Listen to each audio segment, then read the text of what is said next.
people.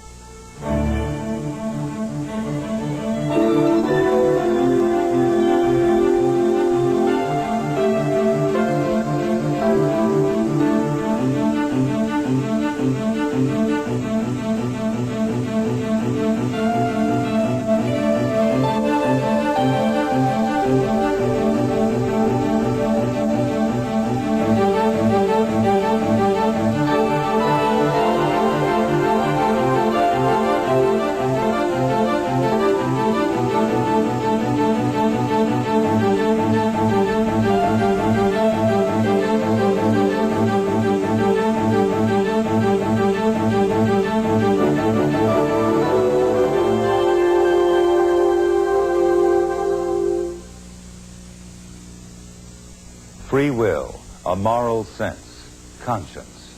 Of all the qualities of mind, these are the most human. And of all the qualities of mind, these are the hardest and the most controversial for science to analyze and explain. In a sense, it's science itself which will be on trial in this, our last program. We'll present some extraordinary cases where a modern version of the devil sometimes seems to have taken control of people's minds. There's a little of Mr. Hyde in each of us. Science is beginning to show how brain disease and brain damage can, on occasion, release that Mr. Hyde. First, we'll meet Dawn Stanton. She finds her free will deserts her from time to time, occasionally without warning. I was preparing dinner one evening, and it was to be a special dinner. I bought steak and mushrooms and so on. And halfway through preparing this, I began to feel very resentful that my husband wasn't there helping me. I'd already, mind you, told him he needn't help and sent him off, but nevertheless I was really feeling very resentful. And during the course of preparing the meal, I lost the mushrooms. I had apparently peeled them, but I'd lost them. And somehow or another in the confusion, this resentment that I was feeling built up. Now, I have several knives around, and I remember being desperately tempted by it. And it kind of introduced an idea to me that I'd never had before. It seemed to me would be very easy to stick into somebody. And it all became really rather a powerful symbol in a way, a symbol of destruction to me. That's something else I remember. But anyway, as the preparations for the meal went on, my husband came to look for me and found me there in a pretty bad state, so he took charge and took over. But he had to hide the knives because they were just too much of a temptation for me. I was afraid, I really was afraid that I might suddenly start reacting in a kind of insane way. Terrible. Terrible. Very significant opening phrase. Terrible. Dawn Stanton is from Stowmarket in England. To most of us, the confused world of the mentally ill is a strange country. But to Dawn, it's familiar territory. Terrifying. So, who's going to summarize what the poem's about for me? By mistake, she's journeyed to the brink of insanity many times. Dawn is diabetic. If she fails to eat correctly after injecting her insulin, it starves her brain of glucose, producing hypoglycemia. That's when she experiences those strange hallucinations. By carefully monitoring the glucose in her blood, she can now avoid these bizarre episodes. But her past experiences illustrate the fragile nature of the rational mind. The light goes from the outside somehow, so it feels as if I'm moving through a tunnel. It's really very much like a kaleidoscope. Everything disintegrates, but at the same time becomes intensely vivid. Then it's pretty lethal. Well, the first time my mother went hypoglycemic, I must have been about 7, and it was in the middle of the night, and I remember you know, from time to time I used to crawl into bed with, you know, in between Mum and Dad. And on this occasion, she was playing the radio. I mean, Dad was fast asleep and snoring away quite happily. And she was playing the radio. She turned the radio on, and of course there were no programs, you know, it was just blaring out some awful music. And grinning inanely, really. It took me about 10 minutes to a quarter of an hour to work out exactly what was wrong with her, you know, why she was so different, because she hadn't ever been hypo like that before. When she's hypoglycemic, Mum does seem to be a different person, a different kind of person. Fortunately, it's never for too long. When people describe that you thrash around physically or seem aggressive physically, it's simply that you are not coordinated. You have no possibility of coordinating yourself or controlling your own actions. Your own body behaves on its own. And the same thing, in a way, happens with your mind goes absent. That's all I can say. At the University of Nottingham, scientists are trying to understand why diabetics like Dawn are so vulnerable to those hypoglycemic episodes. Dawn's bloodstream is connected to pumps that allow the scientists to change the quantity of insulin passing through her arteries. Samples of her blood will tell them just how much glucose is going to her brain. Normality lies between 3 and 8 millimoles per liter of blood. Right, Dawn, what we're going to do now is a test of your reaction. On the screen, you will see a cross and a target. The small cross moves away from the target from time to time, and Dawn has to bring it back. At normal glucose levels, Dawn has no trouble controlling her movements. A pump alters the level of insulin in Dawn's bloodstream.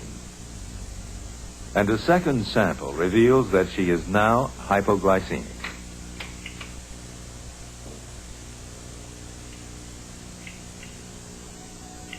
By this time, a normal person would be sweating profusely and feeling agitated. But diabetes has abolished these symptoms, so it's only her sudden lack of coordination that warns Dawn of her condition. They can measure physical coordination, but in fact her whole mind has lost touch with reality.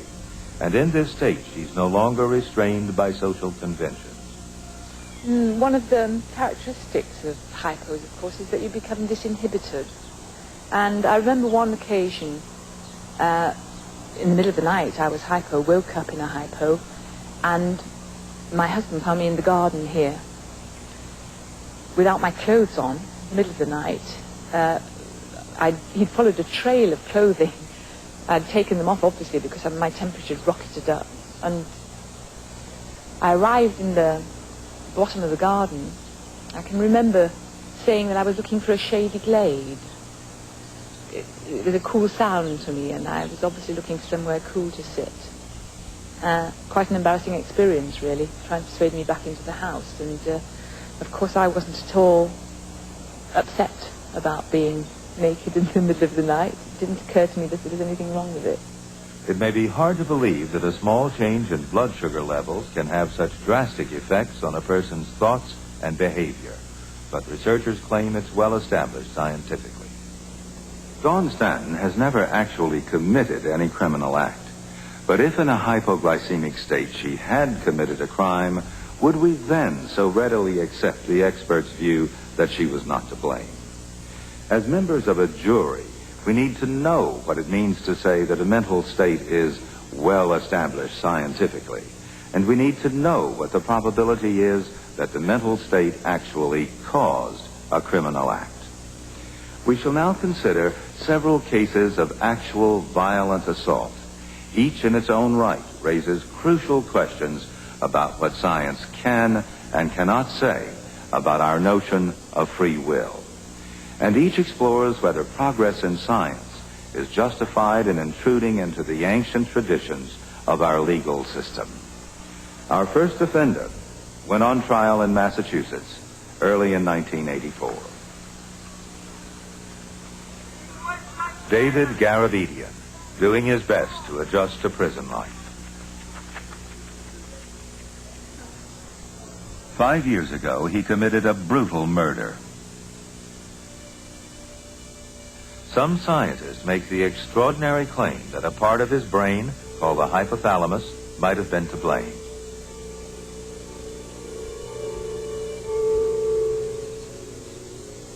This was the quiet house where David Garabedian brought tragedy to the Muldoon family. David Garabedian, a 22-year-old lawn care specialist with a reputation as a quiet, almost passive man. But Garabedian admits he killed 34-year-old Eileen Muldoon last March, here in the yard of her suburban home. Garabedian had been doing a survey for the Old Fox Lawn Care Company when he says he argued with his victim, strangled her, then threw several large rocks at her face. You find that this man is guilty of murder in the first degree, and nothing less. Garabedian said the pesticides he worked with poisoned his brain and caused his violent behavior, a unique defense. But yesterday, the jury's verdict made it clear they didn't believe the chemicals were to blame. David Garabedian is guilty of what?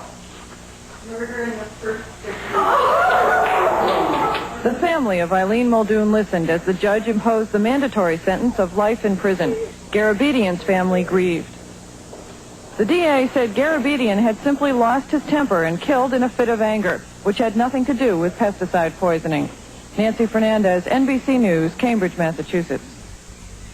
The tragedy hit the Garabedian home, too. It came as a total surprise to his family. David had always been mild-tempered.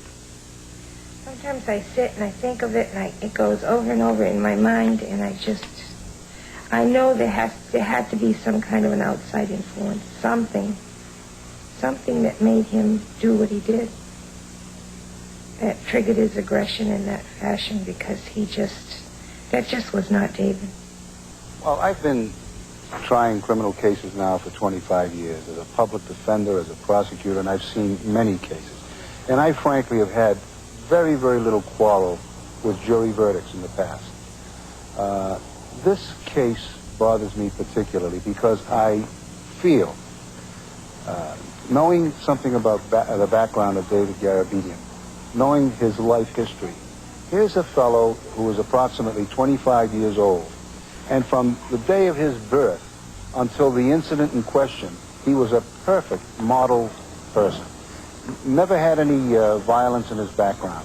All of a sudden, in a 10-day period, he is exposed to these chemicals. And in that 10-day period, he lashes out at his sister, which was totally out of character, and then brutally kills Eileen Muldoon. Lawyers have a thing called the rule of probability. I don't know what it is, it's just a feeling. But for the chemicals, I have no question in my mind that David Garabedian would not have committed this act. My job was to mix the chemicals at night once all the trucks were in from the daily jobs. And what I did was I took the chemical in its undiluted form and I then mixed it in with water and other chemicals and then added them in the tanks of the trucks. And I started to feel kind of strange. The smell of it, the smell of the chemicals, it smelled like rotten garbage. My eyes seemed irritated sometimes. I started getting diarrhea. I started drooling. I started getting headaches. Bad nightmares. Real bad nightmares. And then there was an episode with my sister. He walked, he like didn't knock, he just, stormed into the room and he said, "What are you doing on the phone?" And I said, "I just got on the phone." He said, "Get off the phone, I need to use it." And I said, "All right, I'll be off, give me 5 minutes to get off the phone." And he said, "No, get off now, get off the phone now." And I go, all right. I go, I'll get off in a second. So I asked my friend to hold on because he was yelling, and it was embarrassing, right? So I walked around, and I go, David, I'll be off the phone. Just wait a minute, you know? He said, don't tell me to wait. And he grabbed me by the shoulders, and he pushed me on the bed. He said, get off the phone now. And I was scared because, I mean, he's never like that towards me. You know, he'd never even raised his voice at me, you know? So I was scared. Could new evidence allow David a new trial? Attorney Robert Martirosian and Dr. David Bayer today are visiting Garabedian to discuss reopening his case. How've you been doing? You look like you lost a little weight. Yeah, I kept it shit. Keep in shape.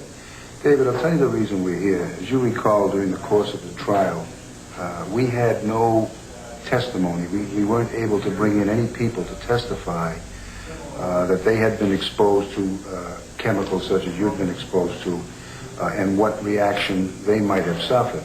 Well, since that time, Dr. Bayer tells me that there have been similar incidents, and what I'm attempting to do, with the help of Dr. Bayer, is to get a new trial on the basis of newly discovered evidence. One case concerned a professor at Harvard Medical School, Claude Lechaine. For him, the problem started with his cat. The cat had fleas, and he decided to dust it with a very powerful insecticide not normally available over the counter. First, I took several precautions. First, I did the dusting outside.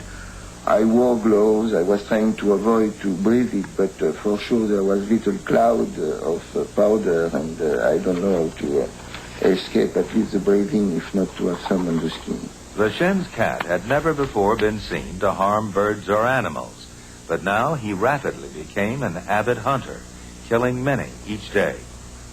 And Lechaine's mood changed at the same time as his cat's. And this was an extremely strange behavior, which I didn't realize immediately until I got one evening very angry after the cat and kicked him out after he had killed, I don't remember now if it was a bird or a mouse, and told to my companion that this cat has become a murderer. And then she told me that my mood was extremely changed also, and that I was picking a fight with her for absolutely any details which I was judging wrong. When she said that, I kind of realized that something was wrong, and has happened to be wrong for all the household. The chemical which he claims made him aggressive was carbaryl, similar to the insecticide mixed by David Garabedian. I went to my terminal, looked in a databank, and found out that what I was spreading was a cholinesterase inhibitor. Carbaryl poisons cholinesterase, an important enzyme in the brain. I immediately stopped the treatment, and in a few days, within 1 week, we were all back on the right track. So how could this cholinesterase inhibitor have affected David's brain on that terrible day?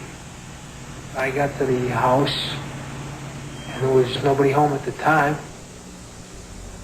So what I did was I gave the lawn estimate without the owner of the house present. For some reason, during that time, I had the urge to urinate a lot more than before. I couldn't explain it. And I just urinated on near the side of the house, not on the house, but just on the side there, where there was a little incline. And as I was urinating near the end, there was a woman standing up on the ledge who was very angry with me, to the point where she was yelling at me. I remember that as she turned away, you know, I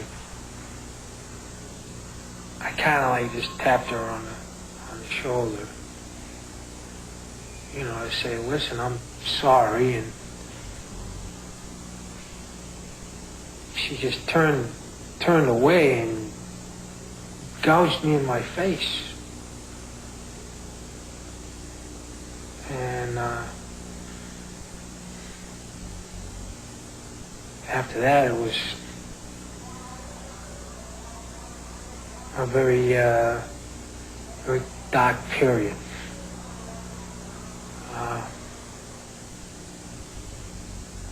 That's when I grabbed her and by the neck, and I just remember squeezing and then the both of us falling off the ledge.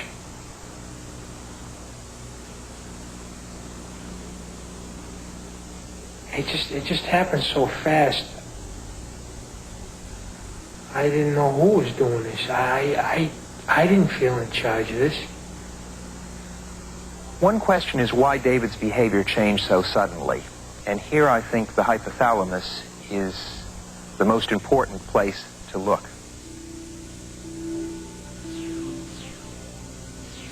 In the hypothalamus, there is a particular chemical, acetylcholine, which sends signals between cells that coordinate aggression and attack. The insecticide David was working with, mixing in concentrated form, poisons the enzyme that normally clears away acetylcholine. Being poisoned by insecticide of this sort is like getting extra acetylcholine. Now, the effects may not be obvious all the time. A massive poisoning by organophosphates will weaken a man and in fact kill him because these drugs are used as nerve gases. A small poisoning would go unnoticed. Behavior would look quite unremarkable. However, let's imagine what might have been happening inside David's brain. A nerve cell in the hypothalamus is firing its usual signal or action potential at a low rate, perhaps 3 or 4 times per second. David urinates, an act that might have been brought on by extra acetylcholine, which has the effect of making one want to urinate, making the bladder wall squeeze. Now Mrs. Muldoon walks up. Tremendous emotional reactions follow. Nerve cells in the hypothalamus that had been resting, idling, firing very slowly, suddenly begin firing extremely rapidly, like machine guns, hundreds of times per second. The amount of acetylcholine dropped at the synapse, the link between nerve cells, increases tremendously. Normally, cholinesterase molecules mop up the acetylcholine and control the process. Organophosphates prevent this. If the enzyme that normally mops up this chemical has been inhibited, suddenly the circuit does something it's never done before. There's a feeling which we can only describe as overwhelming rage, a feeling David Garabedian probably never experienced in his whole life. So that the environment may have interacted, may have combined with the chemical poisoning to produce a terrible event that neither alone could have produced.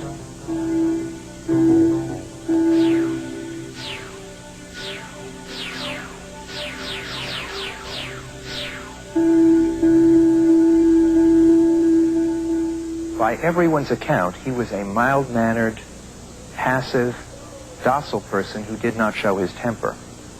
He doesn't have the strategies, the coping style to deal with a burst of temper, which might be very natural to some of us because of the makeup of our brain. And yet David may have been poisoned in such a way that suddenly, with no preparation, he had the worst temper in the world. I don't think he had the structures, whether we say nerve cells or psychological preparation, to handle that burst of temper. It was a unique experience in his lifetime. I feel my old self again. At first, it wasn't easy when I came into prison, but I'm still nonviolent, and I'm still a fairly peaceful individual, who just wants to stay out of trouble. I think it's unfair that David's in jail. I think it's a tragedy. But there's another side to this. What happened to Mrs. Muldoon is awful, and I think we need to understand it, just as we understand the crash of the Challenger spacecraft or an airplane. If we get angry at the pilot and shake our fist, and the real problem was a defective O-ring or a cracked wing, we've made an awful mistake. Another plane is going to crash. If the real villain in this piece is the insecticide, there may be no human villain, or it may be that the company that produced it should be careful in a very different way about its effects. The company that mixed it may have to mix it in a different way. I think we run the risk of mistaking the cause of this tragedy and not correcting that cause. But David Bayer failed to convince the jury with the novel defense of chemical poisoning. So if there's no new trial, David Garabedian will not be home again for 17 years. I'm looking at a long time. I try not to think about it. I take each day at a time. I think a mother would know and sense if something was really wrong with her child. I don't know where that behavior came from. I think something or someone or maybe many people out there one day will help to prove that there was something wrong, that something did trigger that aggression. And I hope my son will be free one day. Most would agree that if the chemical did cause David Garabedian to kill Eileen Muldoon, he should not be in prison. The key questions are, how can we be sure that the chemical caused his temporary insanity? And equally important, that a chemically induced insanity caused him to kill. In other words, that the chemical robbed him of free will and therefore of responsibility for the crime.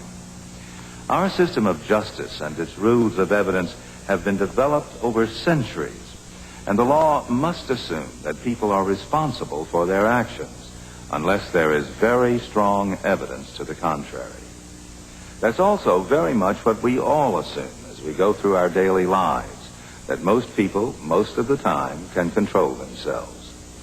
In court, the problem comes in defining the thin boundary between our freely willed actions and the much rarer cases of diminished responsibility or insanity, and in deciding how much weight scientific evidence should carry in the judicial system. In our next story, the defendant was found guilty, but the judge, having listened to the testimony of an expert medical witness, finally disposed of the case in a very different way than that of David Garabedian.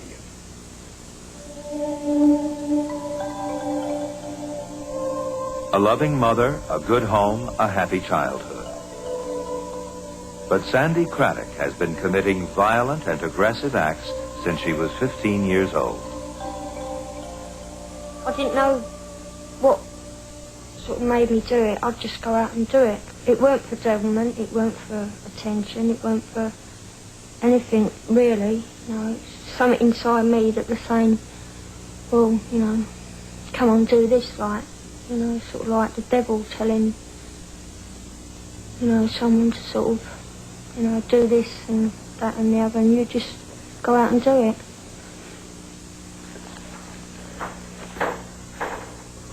Hello. Okay. Katerina Dalton in London is a specialist in hormonal disorders. To some feminists, she's one of the most controversial experts to have appeared in court on behalf of violent offenders. She's always been convinced that hormones can have an important calming influence on the brain. Scattered about the body, there are cells with progesterone receptors in them, waiting to receive progesterone that's circulating in the blood. And in women, that progesterone is in the blood just before menstruation, from ovulation to menstruation.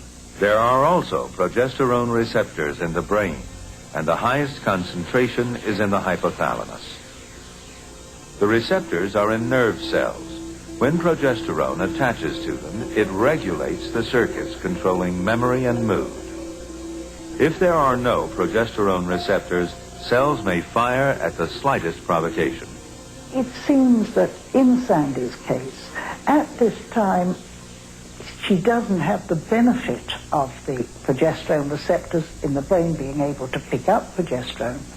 And we get this muddle, the confused state. She doesn't really know what is fantasy and what is real, what is imagination, and she has complete loss of memory.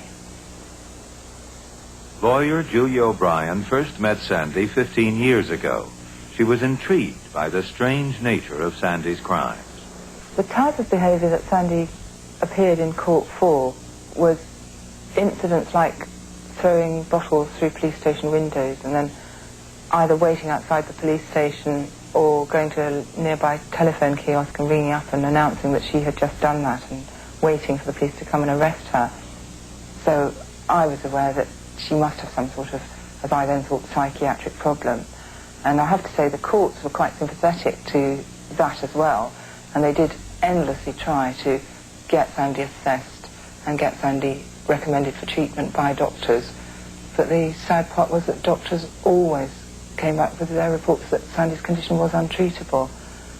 I weren't frightened of no one, really, but I had an inner fear that was sort of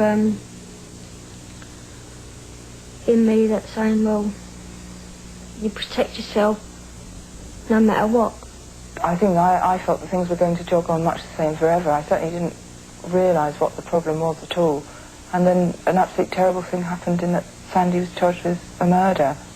The police were accusing me of stabbing this girl 17 times. The one, a girl that I worked with. I don't remember anything of that night. And for me to kill a person the way they said I did, I just couldn't believe it. It was when Sandy's case came to court that Katerina Dalton got involved. When I came there, she didn't really want to see me at all. She'd seen enough doctors and no one had been able to help her. But I did, apart from chatting to her, I did then look through all her documents, the prison documents, and it was that that interested me. At the time of the stabbing, she had actually menstruated the next day. But looking through the notes, one found that about every month there would be rather crazy episodes, attempted hanging in the cell, floating face down in the bath, and a month later, fire in a cell. It was the same monthly pattern of violence, attempted suicide, and frightened behavior that her family and the police had seen in Sandy over several years. In Sandy's case, we were able to look at the precise timing of those episodes of violence, and with the statistician's help, we went through them all, and we found that they averaged 29 days between one act of violence and the next. It was on this evidence that the judge agreed to postpone sentence, and during the subsequent 5 months, I was able to treat her with progesterone, and she changed completely. The prison officers in evidence said that it was a miracle. She completely changed. She was reading a book every day. She was writing poems. She was helpful. There was no problem at all with her. And so then the judge gave her a probation order subject to having daily progesterone injections for the next 3 years. When I look back over the things I've done, I have nightmares, and I think to myself, a person in their right mind, male or female, wouldn't do the things that I've done in the past. And for someone to do the things that I've done, it's incredible. It frightens me to think that I did do them. So Sandy Craddock had been found guilty, but the judge released her on condition she took daily injections of progesterone. The only recurrences of aggression or suicidal behavior have been when nurses or doctors decided to try reducing her progesterone doses. Sandy's case came to court, and Dr. Dalton had to take the stand. But in many incidents where obviously mentally disturbed people act aggressively, we let the psychiatrists make the decisions without going through a normal trial at all. Our next two cases involve actions where the scientific evidence seems clear-cut. On average, people with epilepsy are no more prone to violence than the rest of us. Between seizures, their behavior is normal, and they resent the label mentally ill. But electrical activity in the brain, just before, during, or after a major seizure, sometimes can both distort reality and abolish free will. Peter Finnick and his team at the Institute of Psychiatry in London are trying to locate the nerves responsible for Roger Bingham's epileptic seizures.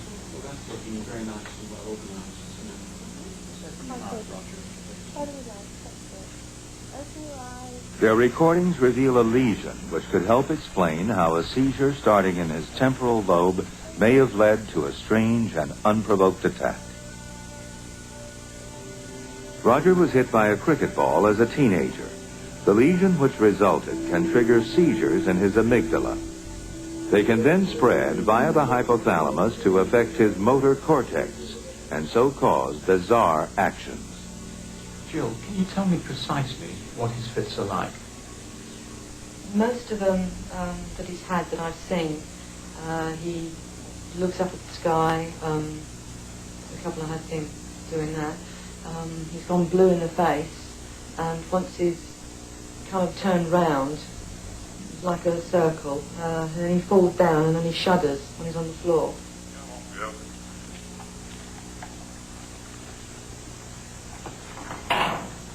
Thanks to successful drug therapy, he's only had a few epileptic seizures.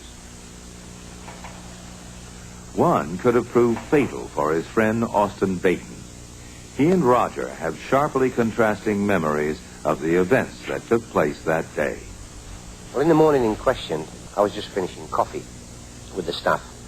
Heard the back doorbell go, and I'd seen Roger disappear around that side, so answered the back door, only to find Roger literally going round, looking up in the sky, and I just didn't know what was happening. I went to speak to Roger, and literally he just fell like straight onto the floor. And at 6'6", it took me by surprise, and I thought he'd seriously hurt himself because it's a paved area. And literally, I went to his assistance. On approaching him, I went to help him, thinking he'd just fallen on the floor, fainted, and literally he flung me right over his body, landing on the other side of him. I went back to him again thinking that I could help him, only to be confronted with a situation that I felt that grappling with him, I could have been seriously hurt. My perception of the events are totally different to Austin's. I was back in the lambing farm, at least half a mile away, bent over a ewe, assisting her with the delivery of her lambs.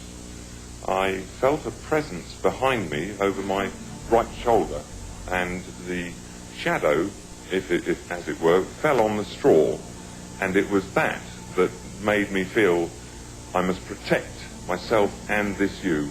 And I flung my arm back round in a sort of anger to protect us, and I couldn't get hold of whatever it was. It became apparent to me that it was in fact a human being, and that I had to deal with it. The anger turned into a frustrated rage when I couldn't get hold of him or her, and it just built and built and built, and nothing I could do could stop it. I know to this day that if I had had a weapon, a knife or something like that, I would have. I had the rage to use it, and I would have done, and things might have turned out very differently indeed. If Roger had injured Austin, how could we be sure that he hadn't meant to do it? Perhaps this was a deliberate attack. Well, we can know, and we can be certain that he hadn't, because of very specific things that occur in an epileptic fit. We saw him pirouette, stare, and fall to the ground. The pirouette and stare indicated that the seizures were taking part in his temporal lobe. That is, just behind the eyes. The structures through which the seizure was going code for emotion. The seizures also swept through into his hypothalamus. So the mechanism which underpins aggression was also activated. As he came round, he describes to us the feeling of a presence over his right shoulder, which is very common in patients recovering from epileptic seizures. But on this occasion, because of the activation of the structures which code for aggression, it had a malign and evil presence. Now, Roger was confused. And so, as he struggled to consciousness, he naturally pushed out with this feeling of impending aggression and evil. He pushed out against anything which was there. So he threw the handyman out of his way. As he recovered, his wife Jill's face came into his mental picture. He was able to anchor himself and to realize that he was in fact recovering from a seizure. So all the aggression then took part in this confused twilight state which occurs after a Graumann seizure. Roger's experience was a freak event. He'd forgotten to take his medication, which normally controls his seizures. Another extraordinary story illustrates a quite different kind of mind control in epilepsy. Julie, in 1969, filmed by Boston neurologists. She's having an epileptic seizure. It's common to flail around during a fit. But could Julie's kind of epilepsy be related to more directed aggressive acts? Certainly in those days, the seizures brought a sense of fear. And I know kids can wake up in the middle of the night with panic attacks. It's like that. You know, as a child, you feel. You don't know a thing. Why did I have that? And a panic attack at all times. Or anything like that.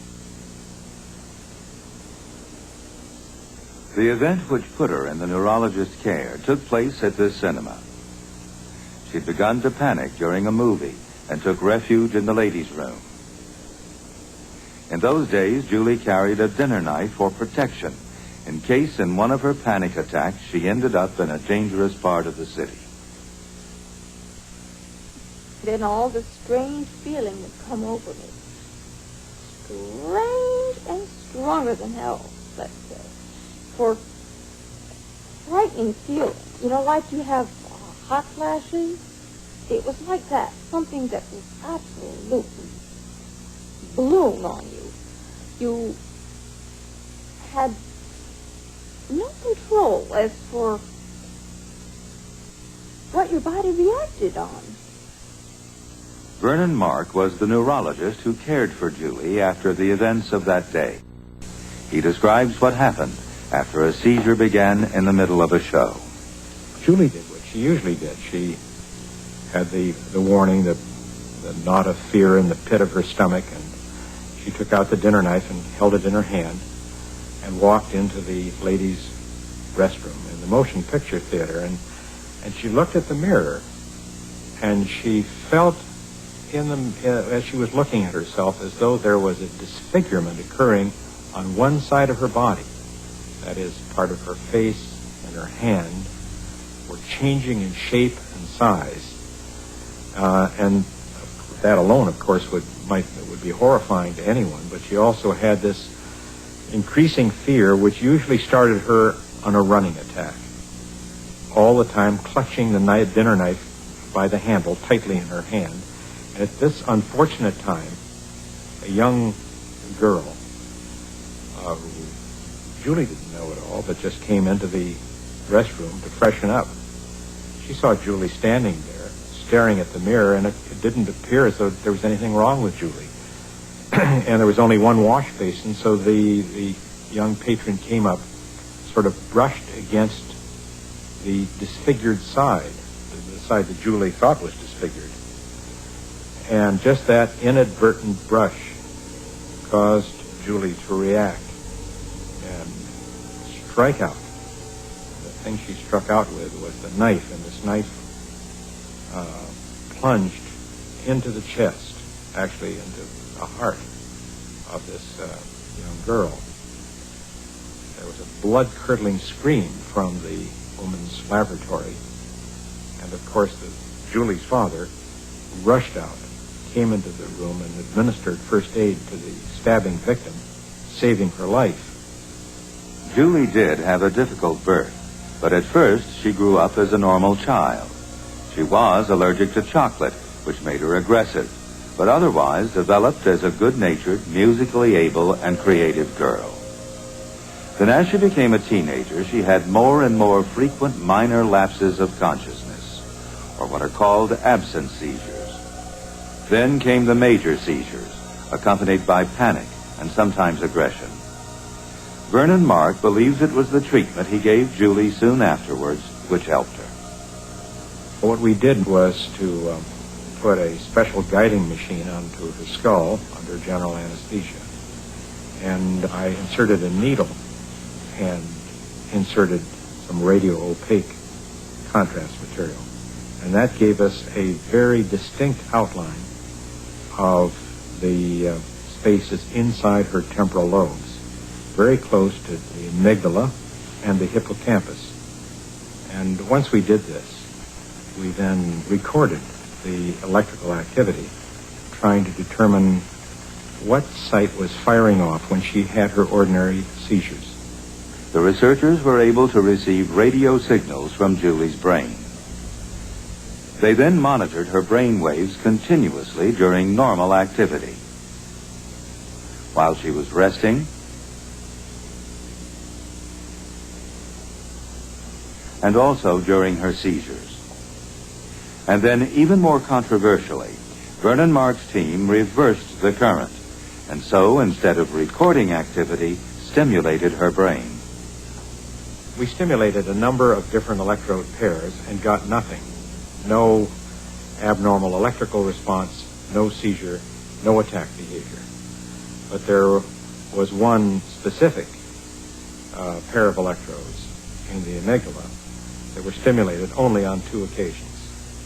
On the first occasion, the patient was sitting, and about some seconds after the stimulation was initiated, the patient became unresponsive, and she began to stare. And then she had what was unusual in my experience, that is facial grimacing, almost characteristic of a primitive rage response.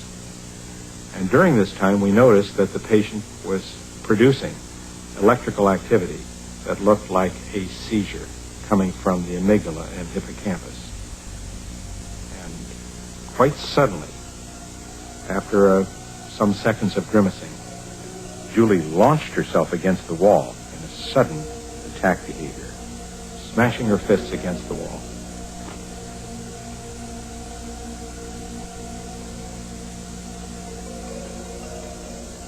That was the first sequence.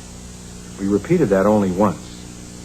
And at this time, Julie was playing a guitar and was quite unaware that any stimulation was going to take place, so that it wasn't that we initiated her responses by something that we did. There was a psychiatrist, neuropsychiatrist, who was watching her and questioning her during this time. The same thing took place. At that time, she stopped what she was doing. She stopped playing. She stared. She had the facial grimacing. And then the psychiatrist was saying, Julie, can you hear me? Can you open your eyes? Can you stick out your tongue?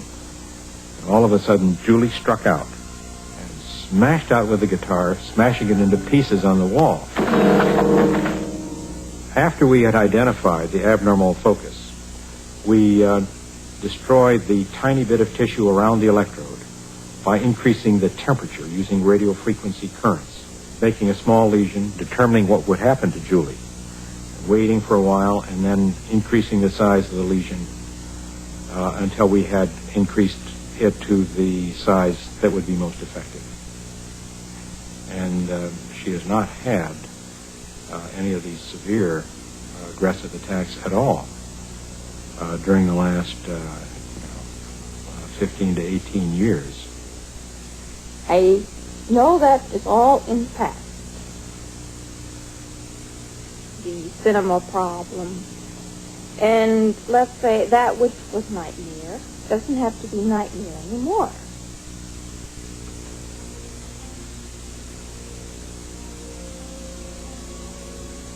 I'm very happy. I feel happier than I was. And I'm hoping it won't end. Just as, my goodness, any miracle in life could be.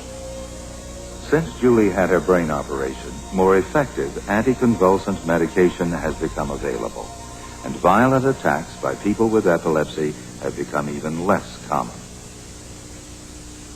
But scientifically, there can be no better demonstration of the relation between events in the brain and an aggressive act than the recording of the electrical discharges of a seizure at the moment of the act. Recordings from regions of the brain known to be involved in the control of rage, fear, and violence. The irony here is that from a widely accepted scientific point of view, all our thoughts derive from electrical activity in nerve cells, themselves influenced by messages from our genes, chemicals in our blood, and information from the outside world. And we have little control over any of these factors. So, is free will an illusion? Well, we cannot in this program resolve a question which has disturbed philosophers for thousands of years. But in individual cases, juries must make decisions on the guilt or innocence of defendants, and new scientific evidence makes these decisions more and more difficult. Our next subject suffers from a condition that's much less clear-cut than epilepsy. You may find his own insights present a more vivid picture of his state of mind than any psychiatrist can.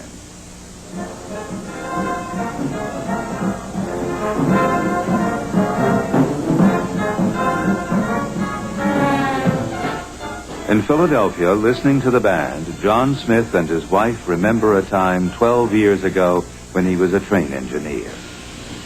That was when John first saw disbarred lawyer, amateur conductor, Jay Centofanti.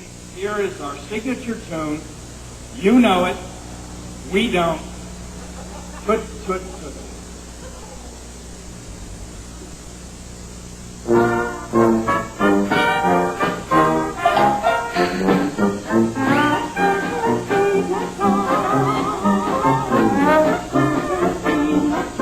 Today, Jay is in control of himself. But then he was a manic depressive, armed and on the run.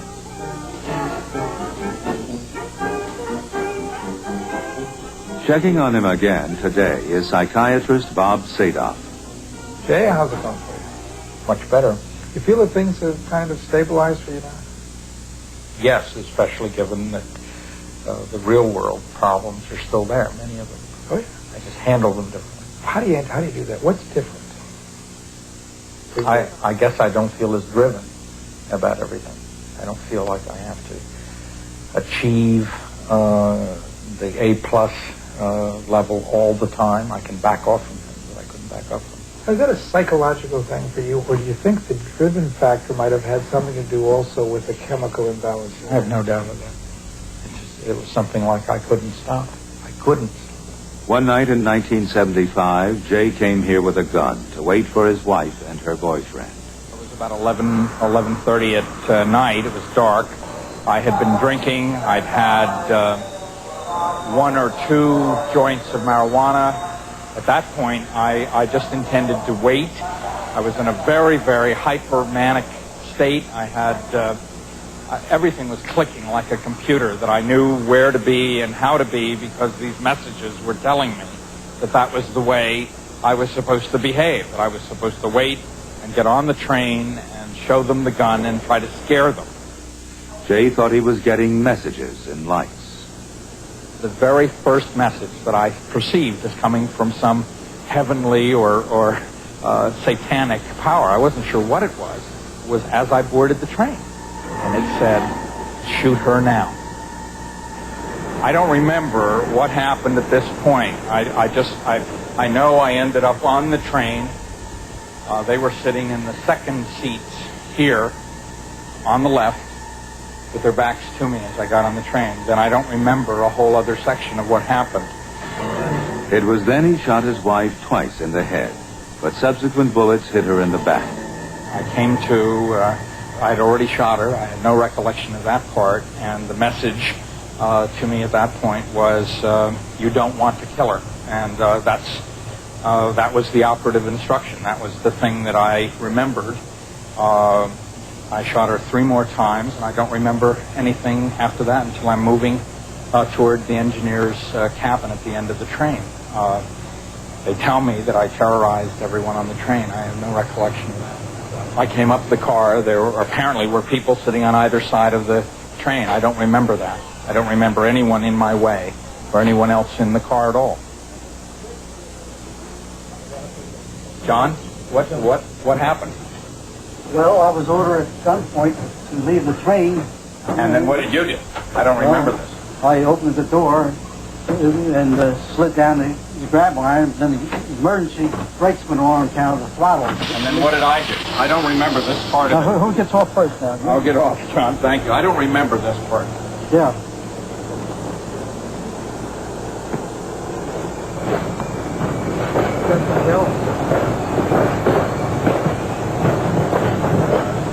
Well, I assumed that he must be mad to shoot like the way he did, and I didn't know just what he did until I saw the wife up on the abutment and bleeding from her back. And then I knew it was very serious. I went back on the train, phoned the police, walked through the train, and I saw blood on about 5 backs of the seat. All I remember is coming up onto this embankment, which went on for some feet, about 20 yards, and then having another message, another very clear, lighted message that said, run, just run. And that's basically what I did. I came along here. There were a whole series of small pathways. I remember jumping down to one and then just coming up this hill. So I just climbed up here as fast as I could. Came over this rail.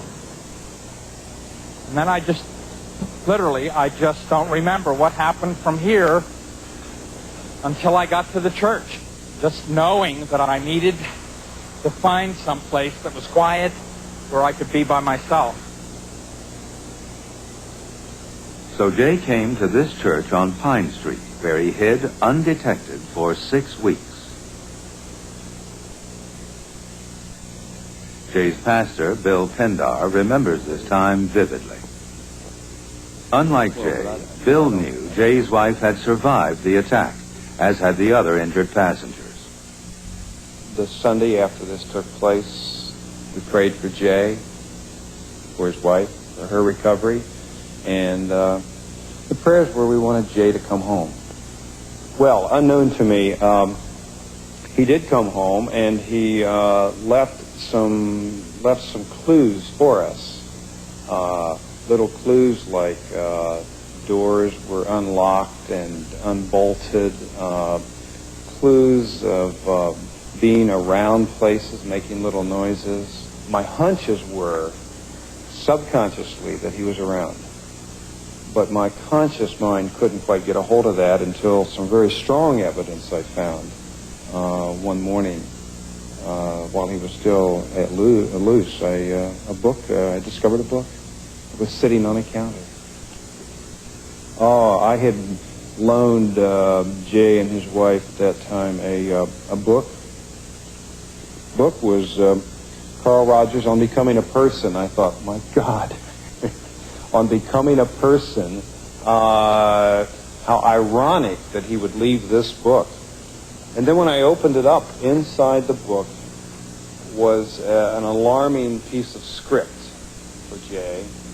And it was a suicide note, a very, very meticulous outlined note of how he was going to end his life. Again, my heart jumped around a lot because I knew that Jay was still a fugitive, And I knew that he was thinking of taking his life, so I knew that I had to take some action. So I called the detectives and said, here, I don't know what to make of this, except I know Jay's in trouble. And I don't know where he is, and I'm not sure how this book got into the locked church. Oh, I found out later that he was hiding it right up in the attic of the church, and he could look down through the grate and watch us and see us on Sunday mornings. The first night that I hid in the church, I hid under the altar, where I knew that there was a space. The second night, I got another message, and the message was, go upstairs. And I knew there was no upstairs other than what you could see, the balcony. But the message was insistent that I come upstairs. So I came upstairs, and it was then that I discovered that there was a doorway through this organ console, which is just the front. Through the doorway, I looked and saw that there was an entrance into the roof. And that's where I went.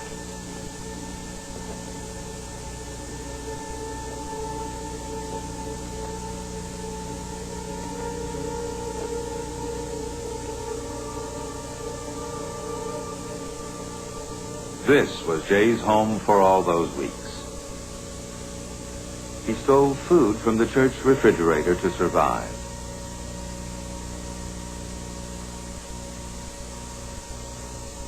It was a time he finds it very hard to describe. I'd never been up there. I didn't even know this existed until the message came that I should come up here. And then once I was here, it became my home. It became the place. It's been overused, but I have to say it became my sanctuary. This is where I found myself. This is where I came to terms, I think, for the first time with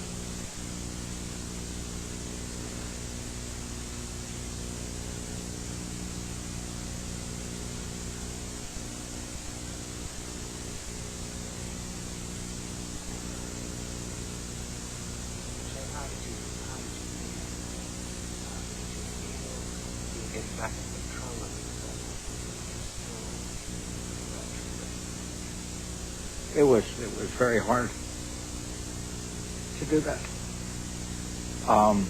It was 3 or 4 days. It was 3 or 4 days before I knew she was alive.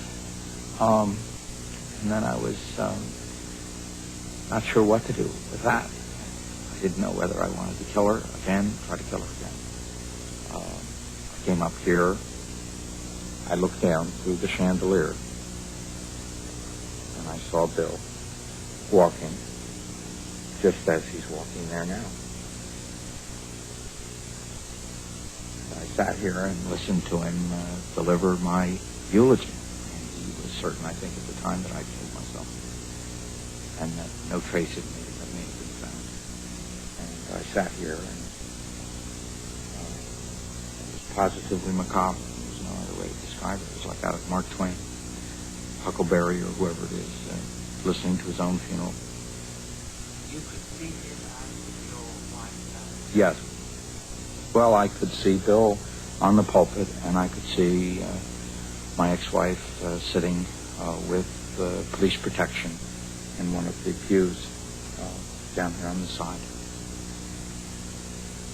That was, I guess, couldn't have been the Sunday after the shooting. It must have been a week or so afterwards.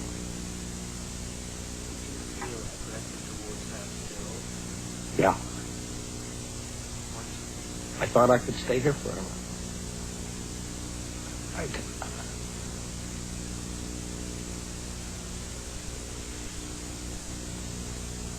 I told you.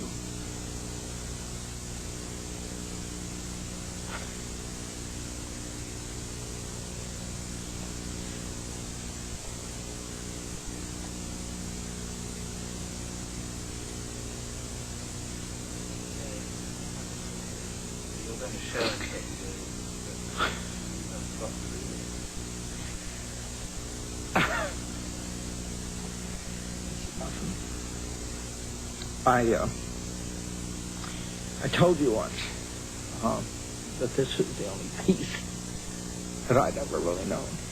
It was here.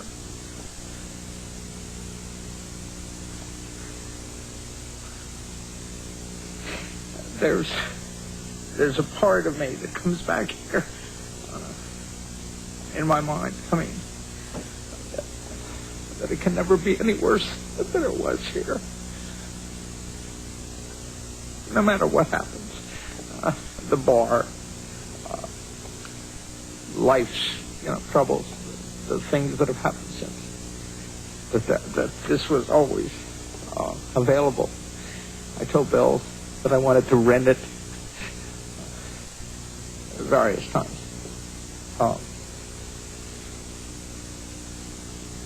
This is the first time that the feelings of being manic and the feelings of being depressed sort of leveled out, I think, in my whole life. The first time that I was aware that I could just sit and do nothing. Tell me, Jay, what the feelings of manic depression are Like you have an engine in your chest and you can't stop it, and it goes on and on and on. I can easily believe that Handel wrote The Messiah in 18 days without stopping. First draft. That's what I felt like most of the time, and I don't think that it was completely unpleasant to have that energy and to have that drive. It was very seductive.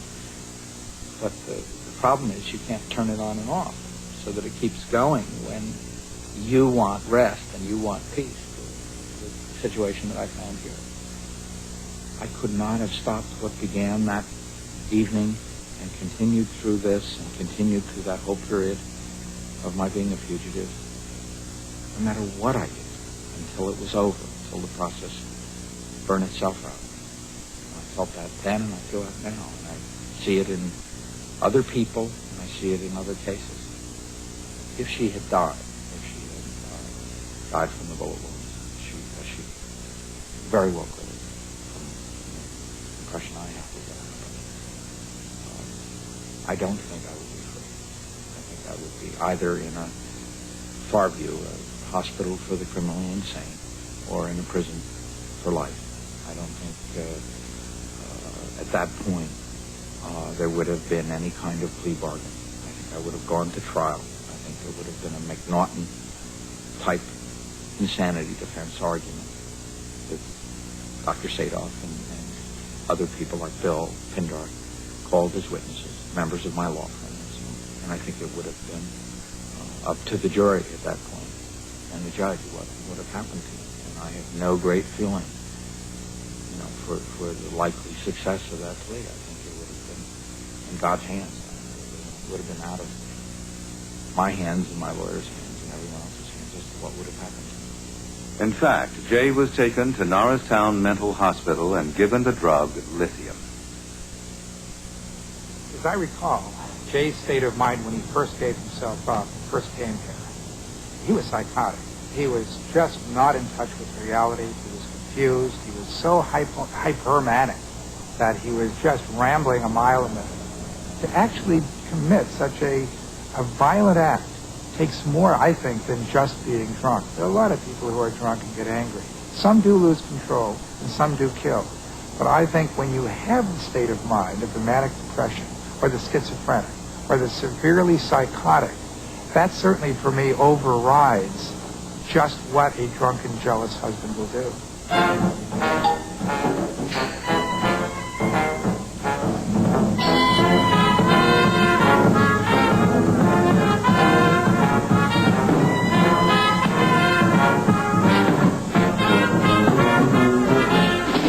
I don't think I'm any different now than a lot of other people who have frustrations and anger and disappointments and joys and the rest of it.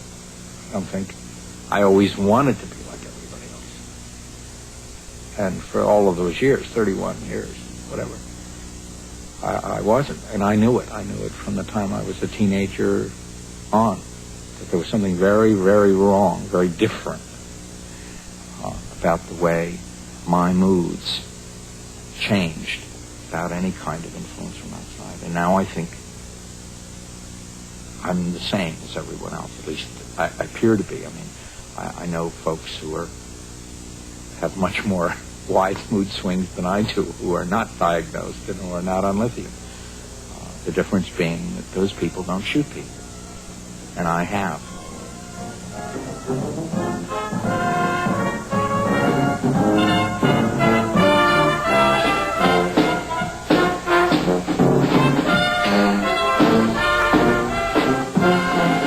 If you assume that everybody's responsible, then you don't need anybody in the courtroom. You find everybody guilty who is found to have done an act.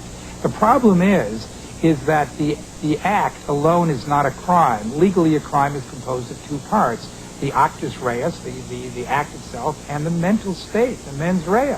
What we come into court for is to help the court decide about what mens rea, what guilty intent there may or may not have been connected with the act. Otherwise, you just find people guilty of acts and not crimes.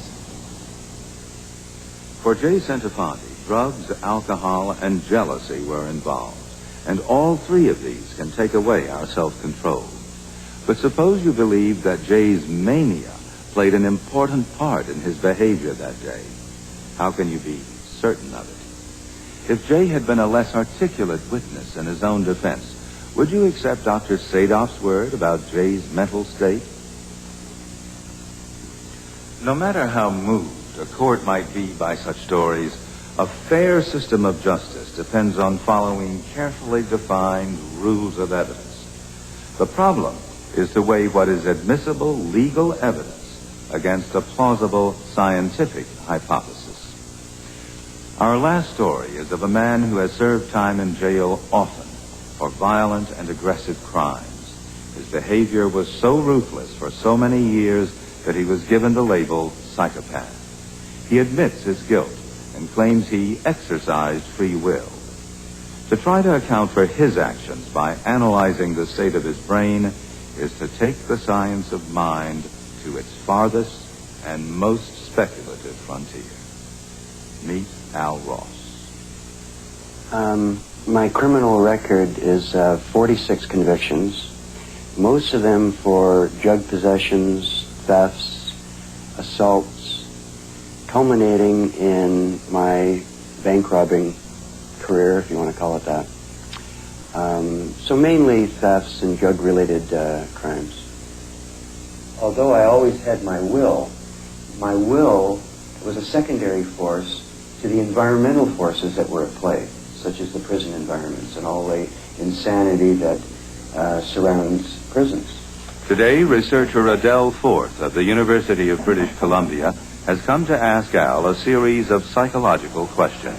The first test we'll be doing, I just want you to identify the object in the picture, okay? And as long as you want. Ask it. Could there be something physically different about the brain of a psychopath? Scissors. This one? Kettle. The first test rules out obvious brain damage.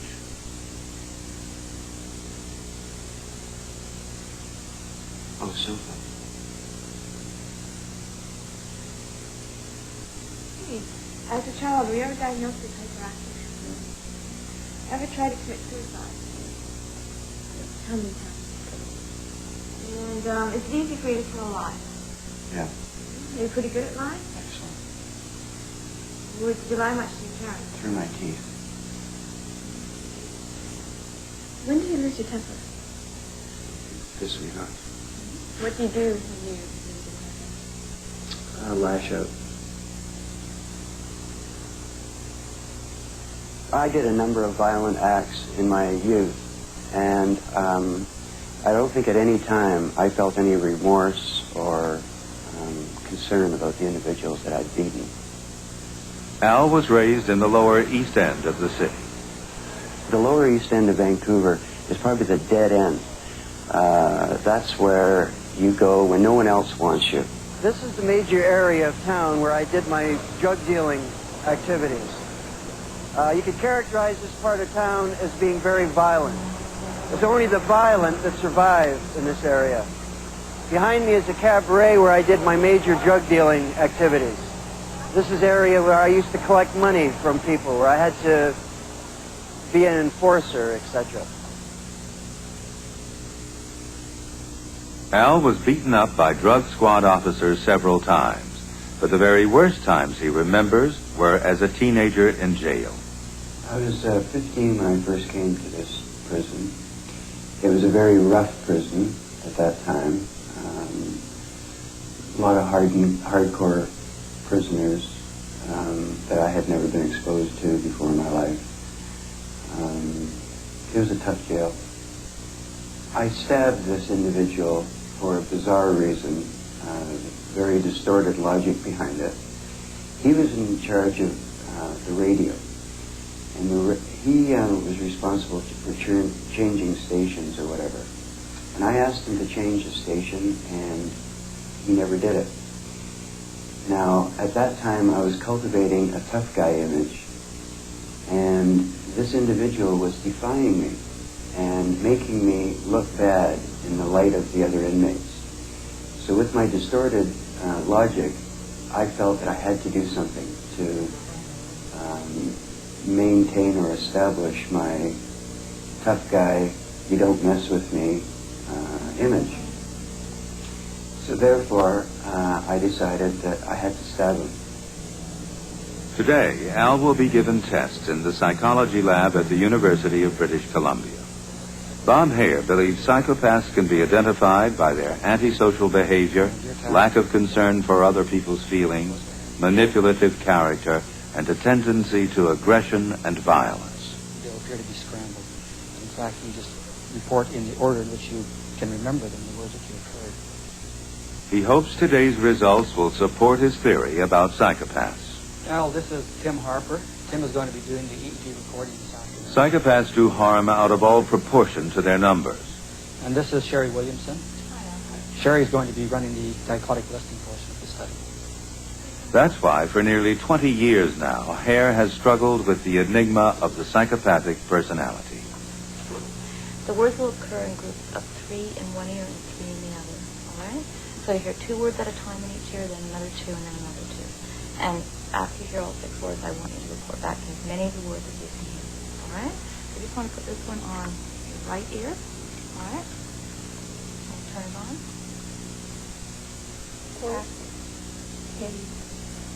Tap.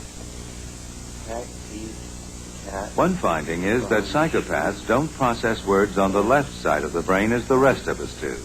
Their language processing is usually evenly balanced between the left and right brain. The impetus for this research is the clinical observation that psychopaths can say one thing and do something else. Now, this has perplexed a lot of people. Is it simple lying, dissimulation, hypocrisy? Probably not. There's more than that involved to it. Have a seat just down there in front of the screen. In a different test, Al has to respond as quickly as he can to neutral words and emotional words. Okay.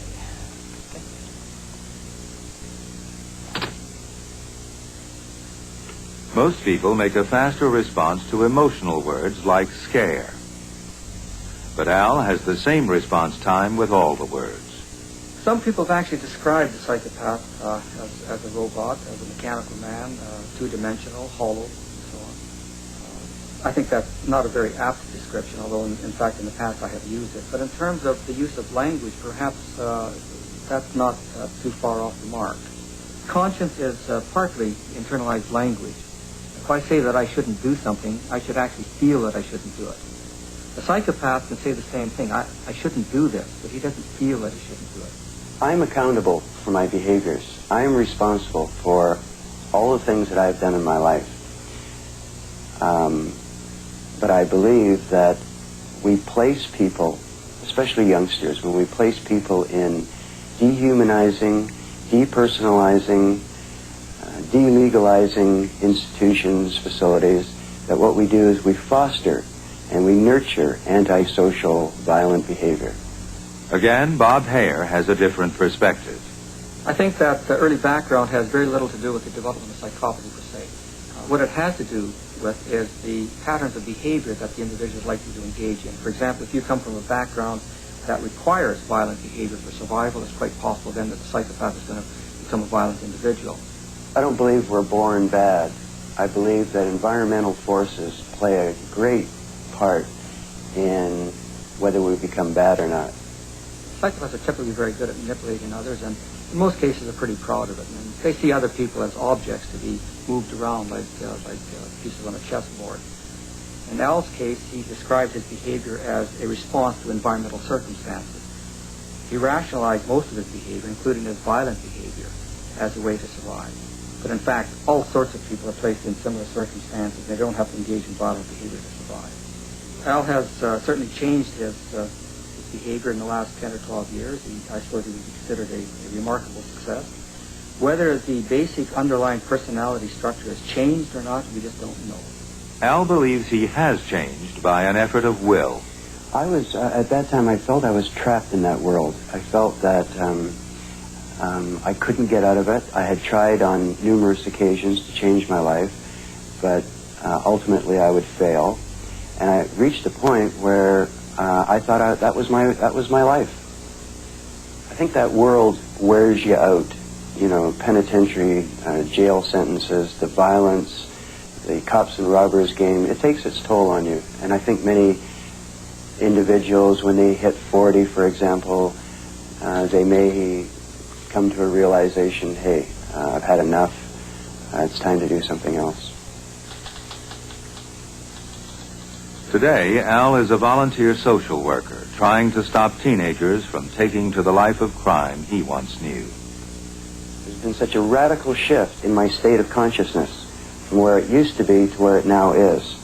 And I would think that free will played a very, very large part in my changing that state of consciousness that I've gone through.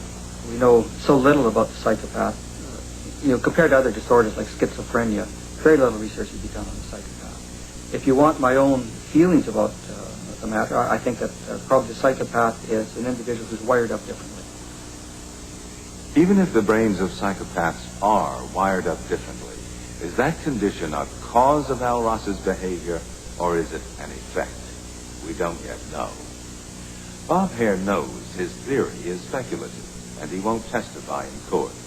He agrees that what scientists think may be true of brain and mind may not be proved for decades. Meanwhile, the courts must assume that we are responsible for our actions, and judges and juries cannot let themselves view all human behavior through the eyes of the brain sciences. Like Al, most of us believe we have free will. But when do we have free will?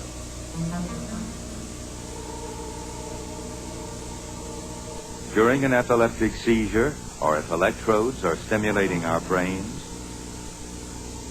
when the glucose level in our blood is very low, when our hormones are out of kilter, when we've handled dangerous chemicals, or when we're jealous, the worse for drink, and in a high manic state. How much free will have we then?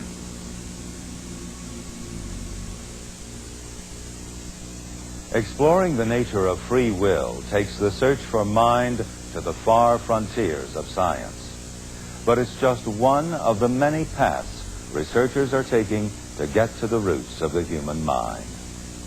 In the 9 programs of this series, we've explored some of these paths. We've gone from the despair of depression and addiction to the glories of human language and thought, from the first stirrings of mind in infants to the development of wisdom with age. And we found that they all lead back to the ultimate question we've asked. How do we define the limits of what science can and cannot tell us about what it means to be human?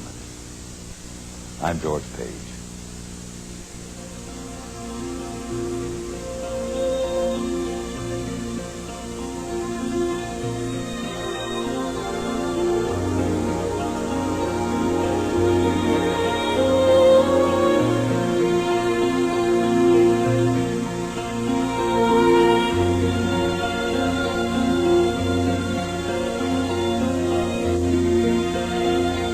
Gardening is the name of the game, and Bob Thomas shows you how to play. Put on your gardening gloves, because Victory Garden is next, right here on WUSF-TV.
Major funding for this program was provided by the James S. McDonnell Foundation, supporting significant programs in education, research to improve the quality of human life, and global understanding.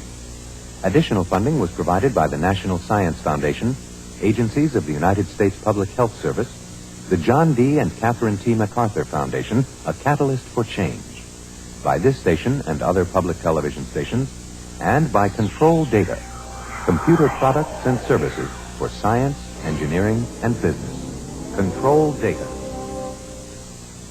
The Mind is available on VHS home video cassette. You may order any single episode for $29.95 or the complete 9-part series for $99.95. For credit card orders,